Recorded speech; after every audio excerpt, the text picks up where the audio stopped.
Video देख रहे हैं। 40 साल बाद ऑस्ट्रिया से कोई भारत आया है और ये भारत के लिए बहुत ज्यादा महत्वपूर्ण है।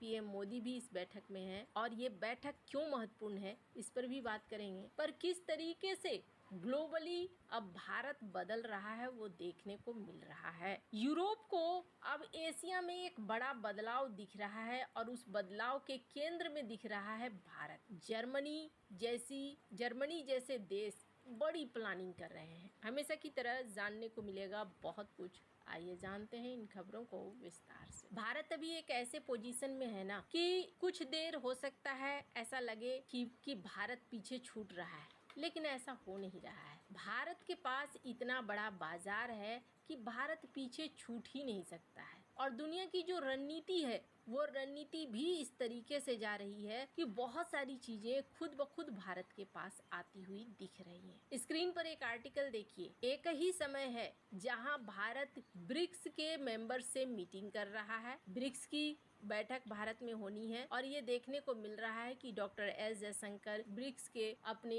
विदेश मंत्रियों के बैठक में शामिल हुए। यहाँ पर बातचीत हुई है। आने वाले समय में राष्ट्रपति पुतिन भी यहाँ आ सकते हैं, इस बात को लेकर कहा जा रहा है। इसका मतलब है कि ये बैठक एक भव्य बैठक होगी। वहीं दूसरी तरफ बात करें एससीओ की, तो इस संगठन को लेकर भी भारत और चाइना के बीच में एक बैठक हुई, जिस बैठक में ये तय किया गया कि आगे किस तरीके से होगी बैठक, किस तरीके से ये बढ़ेगा। चूंकि एससीओ में चाइना, रूस, कजाकिस्तान, किर्गिस्तान, तजिकिस्तान, उज्बेकिस्तान सब हैं। भारत और पाकिस्तान ने 2017 में इसे ज्वाइन किया था और बड़ी अच्छी इसमें एक ट्विस्ट भी था। दरअसल पाकिस्तान को चाइना लेकर आया था, तब रूस ने इसमें भारत की एंट्री कराई थी, लेकिन भारत ने फिर एससीओ को ठंडे बस्ते में डाल दिया था जब भारत पर हमला हुआ साल 2019 में। तो उसके बाद ये ठंडे बस्ते पर चला गया था। लेकिन अब देखने को मिल रहा है कि एक बार फिर से एससीओ को एक्टिव किया जा रहा है और चाइना जानता है कि भारत सबसे बड़ा रोड़ा है। भारत अगर नहीं चाहेगा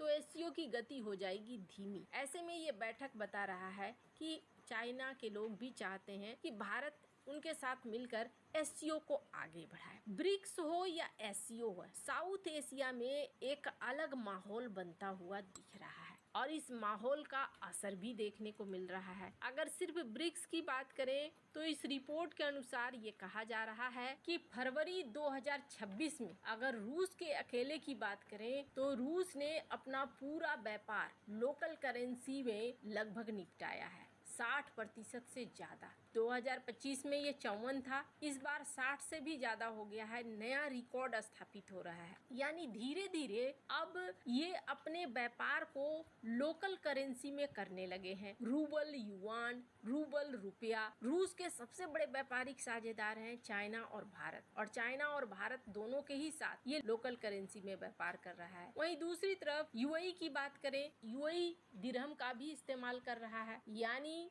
ब्रिक्स देश अब धीरे धीरे डॉलर छोड़कर दूसरी मुद्राओं में व्यापार करना शुरू कर रहे हैं और ये बदलाव अचानक नहीं हुआ है, ये 2022 के बाद तेज हुआ है। रूस चीन का व्यापार 2022 से अब तक 95 से 99% कहा जा रहा है स्थानीय मुद्राओं में हो रहा है। तो 2023-24 में रुपया रूबल का भी देखने को मिला। ब्रिक्स में एक पैटर्न देखने को मिल रहा है कि धीरे धीरे ये अपने व्यापार को डॉलर को छोड़कर दूसरी मुद्राओं में कर रहे हैं।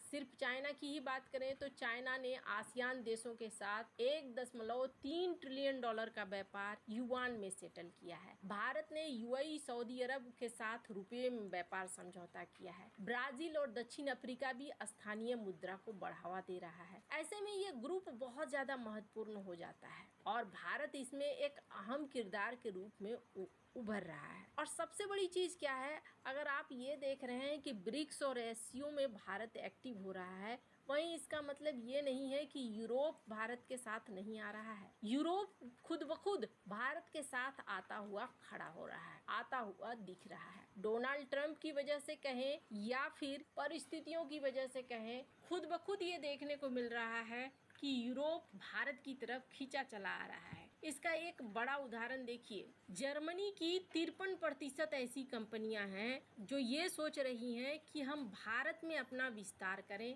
भारत में अपने आप को बढ़ाएं। वो चीन से पूंजी निकालना चाहते हैं और भारत में डालना चाहते हैं। जर्मन कंपनियां अब चाइना प्लस वन या डी रिस्किंग की रणनीति अपना रही हैं, यानी चीन पर पूरी निर्भरता कम करके दूसरे देशों में अपने प्रोडक्शन को बढ़ाना। कारण क्या है? अमेरिका चीन व्यापार युद्ध, ट्रम्प की टैरिफ पॉलिसी, सप्लाई चेन में दिक्कतें और चीन में बढ़ते नियम कानून और सुरक्षा जोखिम। और भारत की बात करें तो भारत का एक बड़ा घरेलू बाजार है। इसके अलावा वर्कफोर्स भी भारत में बहुत है। बिजनेस का एनवायरनमेंट भी भारत सुधार रहा है। पीएलआई स्कीम, इंफ्रास्ट्रक्चर, लोकतांत्रिक स्थिरता है। चीन की तुलना में कम जोखिम है। कई सर्वे में कहा जा रहा है कि जर्मनी की कंपनियां चीन में निवेश कर रही हैं, लेकिन साथ में धीरे धीरे ये अलग अलग देशों में जा रही हैं। 79% जर्मन कंपनियां 2030 तक भारत में निवेश करने की योजना बना रही है। ये एक बड़ी उपलब्धि है भारत की कि ये कंपनियां भी भारत की तरफ आ रही हैं। वहीं ये जो वीडियो आपने देखा, कौन है ये है ऑस्ट्रिया के चांसलर डॉक्टर क्रिस्चियन स्टॉकर, जिनके साथ भारत की बातचीत हुई। स्टॉकर की ये भारत की पहली आधिकारिक यात्रा है, एशिया में उनकी पहली है और यूरोप के बाहर पहली यात्रा है। वैसे आपको बता दूं, सबसे बड़ी चीज ये है कि 40 साल बाद ऑस्ट्रियन चांसलर भारत आए हैं। आखिरी बार कोई ऑस्ट्रियन चांसलर भारत आया था 1984 में, लगभग 42 साल पहले। चांसलर क्रिस्चियन स्टॉकर ने भारत को ही क्यों चुना? भारत को चुनने के पीछे सबसे बड़ा कारण है भारत के साथ ट्रेड, व्यापार। भारत के साथ ट्रेड यानी कि व्यापार। अगर ऑस्ट्रिया की बात करें तो वैसे तो भारत के साथ अभी इनका व्यापार मात्र 3 बिलियन यूरो का है, लेकिन भारत में पहले से 160 ऑस्ट्रियन कंपनी एक्टिव है जो सेमीकंडक्टर के क्षेत्र में, ऑटोमोटिव के क्षेत्र में, इंफ्रास्ट्रक्चर के क्षेत्र में काम करती है। और ये नए समझौते हो रहे हैं। नए समझौते इस वजह से हो रहा है क्योंकि ऑस्ट्रिया एक निश्चित और स्थिर व्यापारिक साझेदार चाह रहा है और एडवांस लेवल के टेक्नोलॉजी को शेयर करने के लिए तैयार है। भारत को एक विश्वसनीय, लोकतांत्रिक, स्थिर पार्टनर के रूप में देखा जा रहा है, खास करके यूरोप के देशों के लिए। और ये यात्रा भारत के लिए भी बहुत अच्छा है क्योंकि खास करके सेमीकंडक्टर, क्वांटम, डिफेंस में